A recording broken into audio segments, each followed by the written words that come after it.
आइए हमारे साथ चलिए, भगवान के विवाह में चलते हैं। भगवान का विवाह होता, अपने घर विवाह होता है तो बन्ना बन्नी गाते हैं ना, आप हमारे साथ गाते चलिए। देखो इस पंक्ति को, एक एक पंक्ति को ध्यान से गाइएगा। आइएगा, चलिए भैया।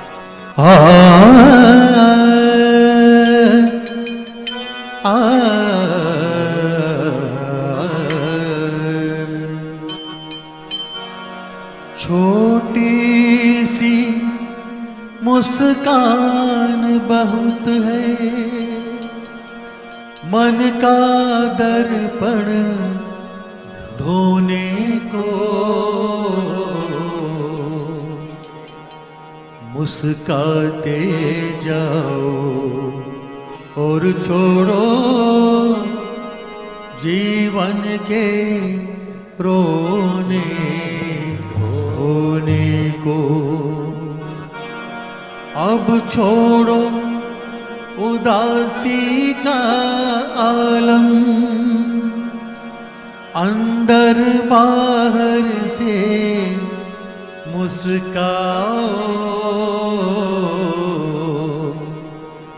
मुस्कान बनेगी गंगा जल जो अंत समय भी मुस्काओ।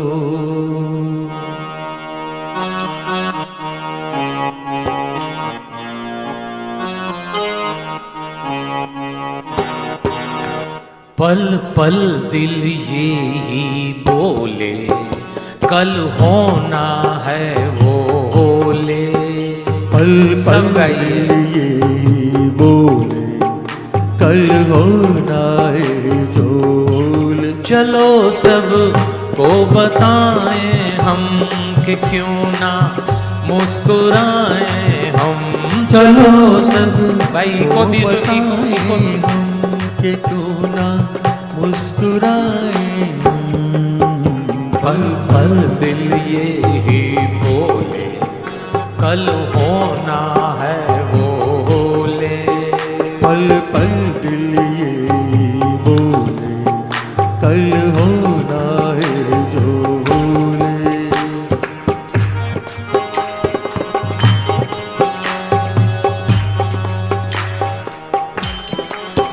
देखिए देवियों और सज्जनों, जी भर के मुस्कुरा ले, जितना बने दूसरों को हंसा ले। ये जादू होती है मुस्कान। मैंने देखा है, अगर आप मुस्कुराना सीख गए, वो भी अपने घर में, बाहर तो मुस्कुराते ही हैं। आपको कोई बैकुंठ नहीं ढूंढना है। अब देखो भगवान का काम। एक दिन भगवान अपने कक्ष में बैठे और जो रक्षक था, द्वारपाल था, उसने आके बोला, महाराज आपसे कोई ब्राह्मण मिलना चाहता है। भगवान ने कहा भेजो, भेजो ब्राह्मण को। और ब्राह्मण आया। भगवान ने कहा कहिए। ब्राह्मण ने अपनी जानकारी दी कि मैं विदर्भ देश के राजा भीष्मक, उनकी रानी शुद्धिमती, वहां से आया हूं। हमारी राजकुमारी रुक्मणी जी ने आपके लिए पत्र भेजा है। भगवान ने पत्र हाथ में लिया। भगवान ने पत्र खोला।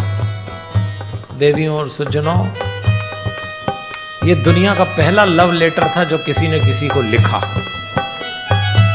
First love letter of the world. मेरे पास समय की सीमा है, पर आप भागवत में कभी पढ़ना, क्या मर्यादा, क्या शब्दों का लालित्य, क्या सुंदर ढंग से रुक्मणी जी लिखती है। क्या गरिमा के साथ एक स्त्री अपने भाव प्रकट करती है। क्या पवित्र था एक एक शब्द में। रुक्मणी जी कहती हैं, आपका मेरा कोई परिचय नहीं प्रत्यक्ष। मैं आपसे निवेदित हूं, मैं आपसे विनय कर रही हूं। मेरा भाई रुक्मी बलात् मेरा विवाह एक दुष्ट राजा से करा रहा है, शिशुपाल। मैं उसको पसंद नहीं करती, मैं उसको चाहती नहीं हूं। लेकिन मैं आपसे, आप लोग मुझे देखिए, इधर थे, इधर थे। ये तीनों चारों बहन जी लोग अभी वो भगवान की बारात बनेगी ना, उत्सव होगा, उसकी तैयारी में जा रहे हैं। आपको कोई प्रॉब्लम? आप नहीं देखते, आप बहुत अच्छे। लेकिन वो किक मारता मन, किधर गए, कहीं नहीं गए। अभी मैं आपको बता देता हूँ, नहीं तो आपको बहुत तकलीफ हो जाएगी। अभी क्या होगा, भगवान का स्वरूप लेके आएंगे और लेके आएंगे हिमांशु जी और कोमल जी, और मैं कहूँगा तभी लाएंगे, है ना, तो आप तो मुझे ही देखना। फिर वो लोग यहाँ आएंगे, फिर वो यहाँ आके स्वरूप की स्थापना करेंगे। फिर प्रतीकात्मक रूप से कोमल जी और हिमांशु जी एक दूसरे का माल्यार्पण करेंगे इस भाव से कि कृष्ण जी रुक्मणी जी, रुक्मणी जी कृष्ण जी माल्यार्पण कर रही है। फिर उसी स्वरूप को हम बैठाएंगे, फिर उनका रिसेप्शन शुरू हो जाएगा। फिर आपको जो करना, ऐसा ही होगा ना, ऐसा ही होगा ना। श्री वल्लभ जी ने व्यवस्था की, सब हमको समझाया। अब ये जो उठ के जा रहे हैं, ये और कहीं नहीं जा रहे, ये उस लीला का हिस्सा है। आप कुछ कर सकते हैं, हमें देखो, अब इधर ही देखना। आप, मैं आपको सारी जानकारी दे रहा हूं, आप बिल्कुल झंझट में मत पड़ना, इधर उधर देखना ही मत। तो देवियों और सज्जनों, उस ब्राह्मण ने पत्र दिया, भगवान पढ़ रहे हैं और मां रुक्मणी लिख रही हैं, उस दुष्ट से मैं विवाह नहीं करना चाहती, मैं आपका आह्वान करती हूं, आप आए, मेरी रक्षा करें। मैंने सुना है आपने आर्यवर्त में धर्म की संस्थापना की घोषणा की है। मैंने आपके शब्दों का पान किया है, जिसमें आप घोषणा करते हैं कि जहां कहीं भी अत्याचार होगा स्त्रियों पे, मैं आऊंगा। मैं आमंत्रित करती हूं आपको। यदि ये संभव नहीं हुआ तो मुझे आत्मघात करना पड़ेगा। मैं निवेदन कर रही हूं, आप आइए, मेरा वरण करिए, मेरा परण करिए, और दोनों ठीक से न कर पाए तो मेरा हरण करिए। और भगवान ने कहा चिट्ठी है क्या, आदेश है? भगवान चिट्ठी इधर उधर देख के बंद करते हैं और ब्राह्मण को कहते हैं, देखो आप क्या करते हैं। भगवान उस ब्राह्मण का हाथ पकड़ते हैं। तो ग्रंथकार लिखते हैं, प्रज्ञेय पाणिनाम पाणिम प्रहसन इदम अब्रवीत, ऐसा श्लोक आया। इस श्लोक का अर्थ है, भगवान उसका मुस्कुरा के हाथ पकड़ते हैं, मुस्कुरा के, देखो लिखा है इसमें। अब इस समय भगवान को मुस्कुराने की क्या जरूरत थी ब्राह्मण का हाथ पकड़ के? लेकिन दो बातें हमको सिखा रहे हैं कि मैंने विवाह करने का निर्णय ले लिया। तो उस ब्राह्मण का हाथ पकड़ के भगवान मुस्कुराए और कहते हैं, शुरू से प्रैक्टिस बनाए रखो तो बाद में दिक्कत नहीं पड़ेगी। नहीं तो बाद में कई लोग मुस्कुराना ही भूल गए, जो पहले बहुत मुस्कुराते। मैंने कई लोगों को देखा, विवाह के पहले तो क्या आनंद में रहते थे, और एक आध साल बाद पूछो क्या चल रहा है, पता नहीं क्या चल, कट रही है, कटने लग गई 1 साल। सारे के सारे अंगूर किशमिश हो जाते हैं 1 साल में। अरे मुस्कुराना सीखो। तो भगवान ने पहला काम तो ये किया, मुस्कुराए, और दूसरा ब्राह्मण का हाथ पकड़ के सम्मान से बैठा के उसको बहुत कुछ दिया। और दूसरी बात भगवान ने सिखाई, क्योंकि वो आया था ससुराल से भगवान के, तो भगवान कहते हैं, अपने ससुराल से काला कौवा भी आए तो मीठी खीर खिलाना उसको। ससुराल वालों का बहुत ध्यान रखो, भगवान अलर्ट कर रहे हैं, बहुत अलर्ट कर रहे हैं। ससुराल से कोई भी आ जाए तो भगवान ने कहा बैठो भैया, और ब्राह्मण से कहा जाओ ये सब भेंट और अपनी रानी से कह दो, अपनी राजकुमारी को बता दो, हमने स्वीकार किया, हम आएंगे उसकी रक्षा करने के लिए। और यही भगवान के काम करने का तरीका है।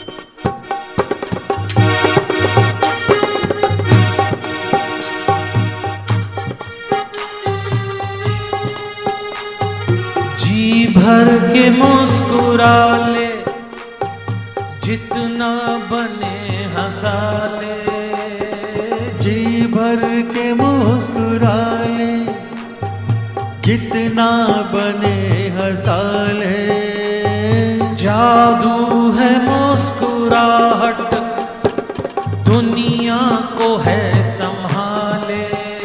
ओ जादू है मुस्कुराहट, दुनिया को है संभाले। देखे हैं हमने होते आबाद मुस्कानों से वीराने।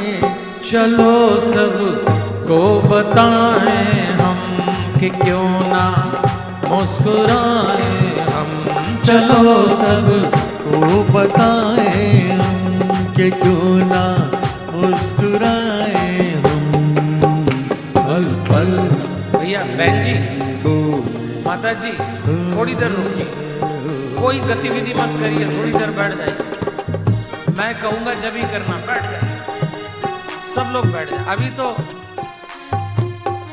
अभी तो बारात चली ही नहीं है, अभी तो बारात तो चलेंगे ना। देखो एक बात समझ लो आप, भगवान की शादी में कोई छेड़छाड़ मत करो, नहीं तो फिर आपकी शादी में भगवान करेगा। अभी हम कहेंगे वही करना, अभी सब शांति रखो, कोई व्यवस्था मत करिए, अपने पास बहुत समय है, अभी सब कुछ समय पे करेंगे। जैसे ही भगवान ने सूचना दी और भगवान ने कहा जाओ ब्राह्मण देवता ये पत्र अपनी राजकुमारी को दो और सूचना दो कि हम आएंगे। ब्राह्मण देवता चले गए। भगवान ने तुरंत आवाज लगाई उद्धव को, उद्धव तू पूछता था ना कि ये पास का सिंहासन कब भरेगा, चल। आ गया संदेश।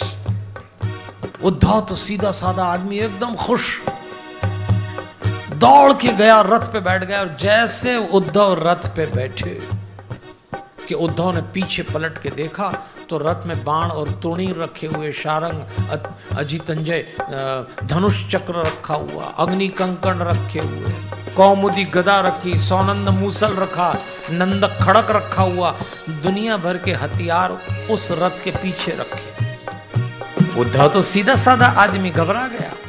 उद्धव ने भगवान से कहा आप तो कह रहे थे भाभी लेने चल रहे हैं, बारात चल रहे हैं, और ये तो जमाने भर के हथियार भरे। तो भगवान ने कहा बेटा तेरी भाभी ऐसे ही आ जाएगी, युद्ध होगा, युद्ध जा, दाऊ को बुला ला।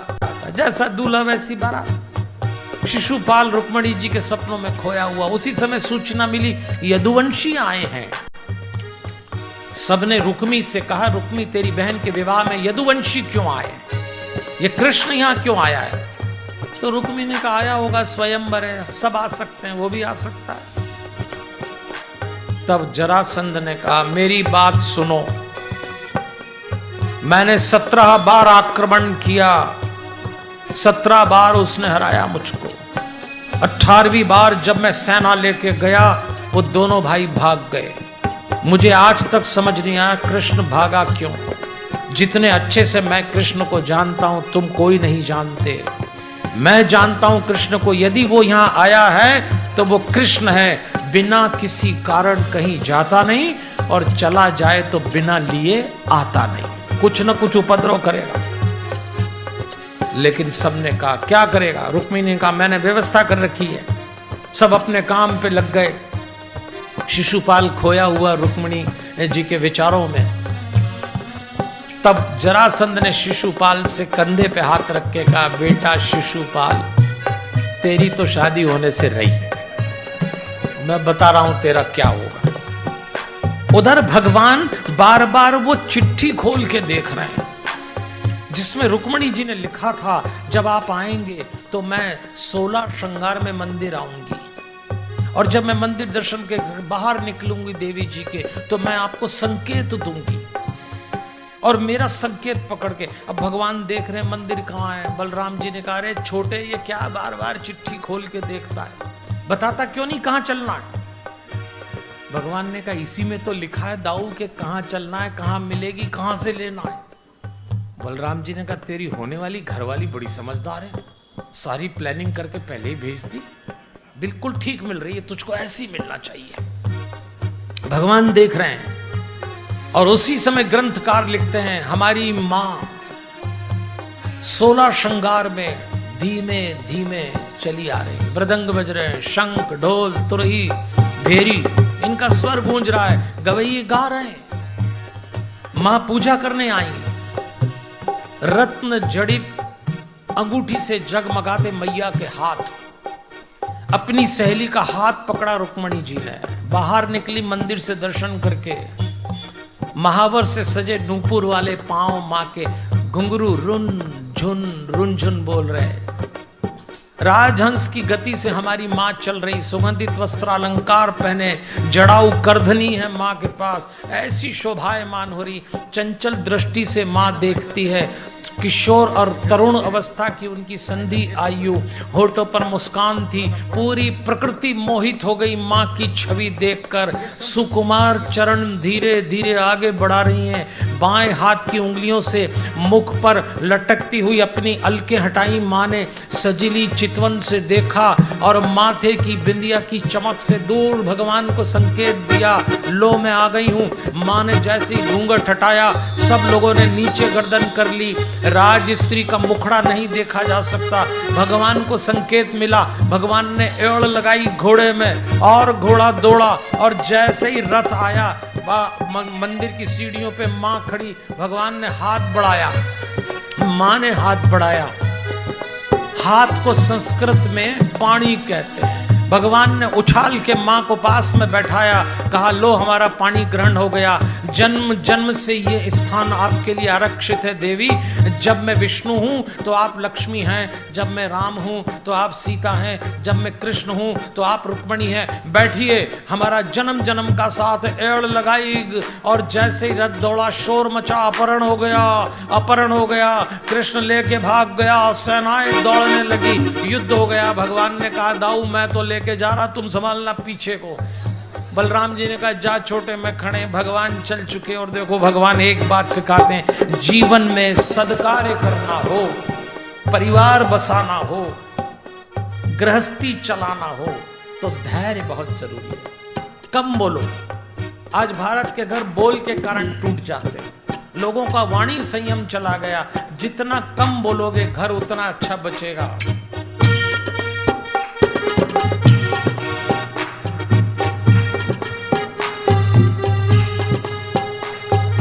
चाहे तो बोलो कम कम, मुस्काते जाओ हरदम।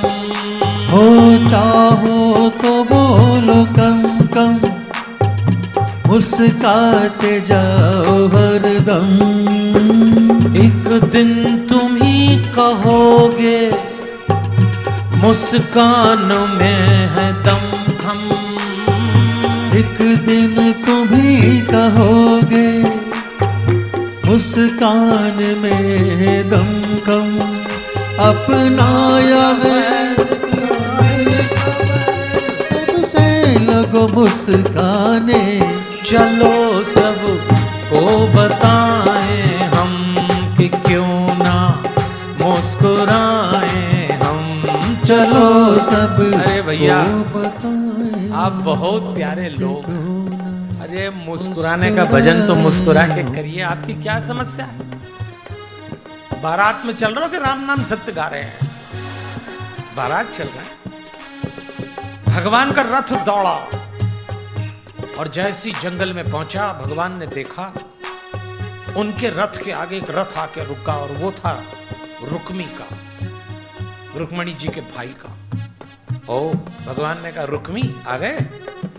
रुक्मी ने तलवार निकाली, भगवान ने निकाली, युद्ध हुआ। पटका नीचे भगवान ने रुक्मी को और जैसी तलवार से गर्दन उड़ाने लगे, उसी समय नववधु 16 श्रृंगार से सजी मां रुक्मणी कूदी, अपने भाई की छाती पे आई और हाथ दिया और भगवान से कहा ना ना इसे न मारिए, मेरा भाई है ये, छोड़ दीजिए। आज हमारा पहली बार मिलन हो रहा है, छोड़ दीजिए इसको। भगवान ने भी तलवार म्यान में रखी और भगवान सोचने लगे मुंह दिखाई में भी क्या मांगा, साला मांगा, देना पड़े। भगवान ने कहा खड़े हो जा। रुक्मणी जी ने चैन की सांस ली, भैया बच गया। लेकिन भगवान ने तलवार निकाली, उसके आधे बाल मुंड दिए, उसकी आधी मूंछ और दाढ़ी मूंछ दी, उसके कपड़े फाड़ दिए, पिशाच बना दिया, भूत, और कहा अब जा। अपने भाई की ऐसी हालत देखी तो रुक्मणी जी ने कहा इससे तो अच्छा मार ही डाला होता। और भगवान ने भी रुक्मणी जी की आंख में देखा तो रुक्मणी जी को याद आया, सुना तो था कि बांके हैं, पर इतने बांके हैं आज पता लग गया। और भगवान ने भी कहा देवी पहले ही दिन आपको पता लग जाए हमारा कोई काम सीधा नहीं होता। कुटा पिटा बावला सा रुक्मी बाहर निकला, उधर से बलराम जी आए। बलराम जी का दोस्त था रुक्मी। बलराम जी ने देखा समझ गई ये कृष्ण का कि अंदर आए और टूट पड़े अपने छोटे भाई पे, और सदैव कृष्ण को सबके सामने डांटते थे, तुझे कब अकल आएगी कृष्ण, तू कब सुधरेगा रे, तू कब जानेगा, तेरा विवाह हो गया है और विवाह के पश्चात नए संबंध बनते हैं, तेरी पत्नी के जितने संबंध है अब तेरे संबंध है, तुझे उनकी गरिमा निभाना चाहिए, वो तेरी पत्नी का भाई था, ये क्या करा, और उसको अनवरत डांटा। और भगवान कृष्ण को बड़े भाई जब डांटते तो टुकुर टुकुर देखते थे, वो कुछ बोलते नहीं थे। उसी समय बलराम को याद आया, एकदम मुड़े और उनको लगा कि रुक्मणी क्या सोचेगी, तो रुक्मणी की तरफ मुड़े और उन्होंने कहा, देवी हम क्षत्रियों का स्वभाव है आपस में लड़ना, आपके भाई के साथ कृष्ण ने जो किया वो अनुचित है, मर्यादा के विरुद्ध है, आप अन्यथा मत लेना। क्योंकि बलराम जानते थे कि ये नई नई बहू आ रही हमारे घर में, इसको मुझे अभी शांत करना पड़ेगा, ये क्या सोचेगी। और सच बात है, रुक्मणी जी के मन में मैल आ गया, इसीलिए ग्रंथकार ने अगली पंक्ति में श्लोक लिखा है, वै मनस्य परित्यज्य मनः बुद्धया समाददे। इस श्लोक का अर्थ होता है, रुक्मणी जी ने बलराम जी को सुनकर अपने मन का मैल मिटाया और विवेक बुद्धि से उसका समाधान किया। मतलब उनके मन में मैल आ गया था कि ये क्या है, किस घर में विवाह हो रहा है। लेकिन बलराम जी ने रुक्मणी जी को संतुष्ट करके हम लोगों को भी एक बात सिखाई, हमारे घर में जब कोई नई नई बहू आए थोड़ा सावधान रहना। अपने यहाँ क्या होता है, जब नई बहू आती ना सारा खानदान टूट पड़ता उसको समझाने में, जिसको देखो वही समझाता, बुआ जी, मामी जी, दादी सब लगे। वो तो 2-4 साल बाद जब वो पलट के समझाती है फिर समझ में आता है, छेड़छाड़ नई बहू से कभी नहीं करना। आज रुक्मणी जी को लगता है बलराम जी ने समझाया और हमको भी समझाया। देखो विवाह तो भगवान का द्वारिका जाके हुआ और अपन भी करेंगे, लेकिन एक घटना सुनाता हूं आपको, उसके बाद अपन पूरा करेंगे। हमारे घरों में नई बहू के साथ क्या करना चाहिए। सबके घर आती बहू, और मैंने आपको बताया आजकल बेटी विदा करना दिक्कत का काम नहीं है, बहुत सरल काम है।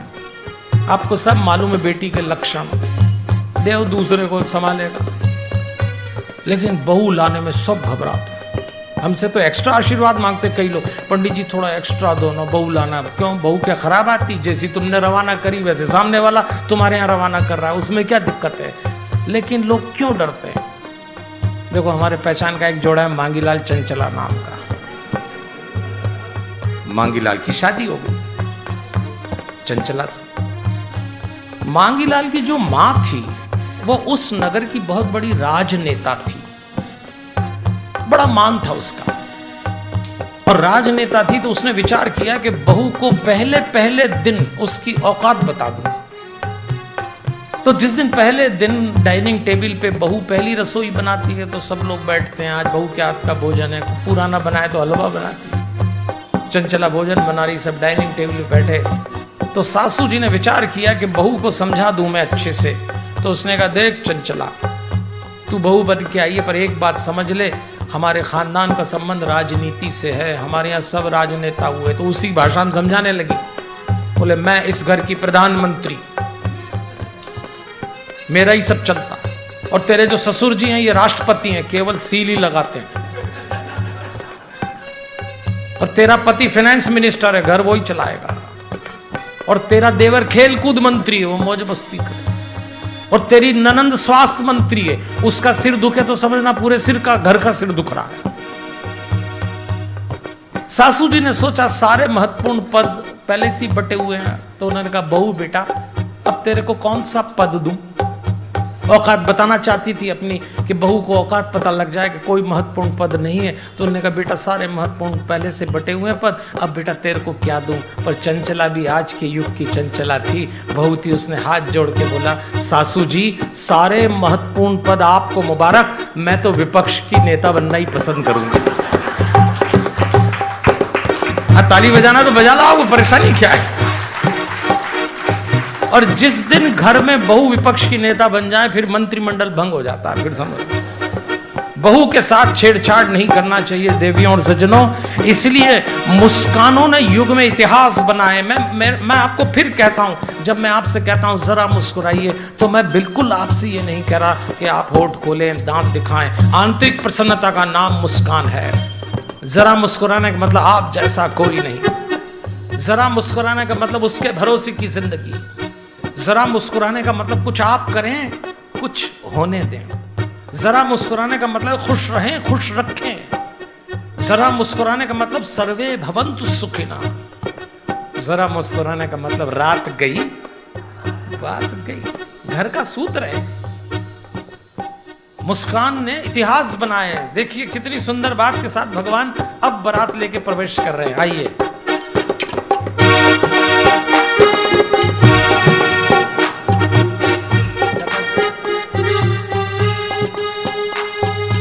मुस्कान ने युगों के इतिहास है बनाए। ओ मुस्कान ने युगों के इतिहास है बनाए। कभी तख्तो ताज बदले, कभी ताज भी बनाए। ओ कभी तख्तो ताज बदले, कभी ताज भी बनाए। रामावतार गीता का सार मुस्कानों के बाने। चलो सब को बताए हम कि क्यों ना मुस्कुराए हम। चलो सब को बताए हम कि क्यों ना मुस्कुराए हम। पल पल दिल ये बोले, कल होना है जो बोले। चलो सब को बताए। चलिए देवियों और सज्जनों, कि क्यों ना इस बात पे थोड़ा ध्यान देंगे। अपने माता पिता